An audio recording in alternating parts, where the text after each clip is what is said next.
అనంతపురం జిల్లా గుత్తి పురపాలక సంఘం పరిధిలో రోడ్డుకు ఇరువైపుల షాపులు, హోటళ్లు తొలగించాలని అధికారులు జారీ చేసిన నోటీసులకు వ్యతిరేకంగా ఆందోళన దిగారు షాపుల యజమానులు.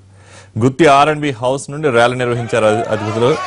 మున్సిపల్ కార్యాలయం ముందు ధర్నాకు దిగి ఆఫీస్ ముట్టడించి కమిషనర్తో వాగ్వాదానికి దిగారు. తమకు న్యాయం చేయకుంటే ఆందోళనలు ఉధృతం చేస్తామని హెచ్చరించారు. వీరు ఆందోళన చేస్తున్న సమయంలో అక్కడకు టీడీపీ కార్యకర్తలు పార్టీ జెండాలు పట్టుకుని రావడంతో ఇరు వర్గాల మధ్య ఘర్షణ వాతావరణం నెలకొంది. దీంతో పోలీసులు వచ్చి పరిస్థితిని అదుపులోకి తీసుకొచ్చారు.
అనంతపురం జిల్లా గుత్తి పురపాలక సంఘం పరిధిలో రోడ్డుకు ఇరువైపులా ఉన్న షాపులు, హోటళ్లు తొలగించాలని అధికారులు జారీ చేసిన నోటీసులకు వ్యతిరేకంగా ఆందోళన దిగారు షాపుల యజమానులు.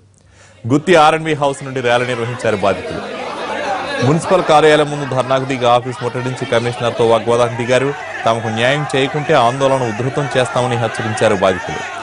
వీరు ఆందోళన చేస్తున్న సమయంలో అక్కడకు టీడీపీ కార్యకర్తలు పార్టీ జెండాలు పట్టుకుని రావడంతో ఇరు వర్గాల మధ్య ఘర్షణ వాతావరణం నెలకొంది. దీంతో పోలీసులు వచ్చి పరిస్థితిని అదుపులోకి తీసుకొచ్చారు.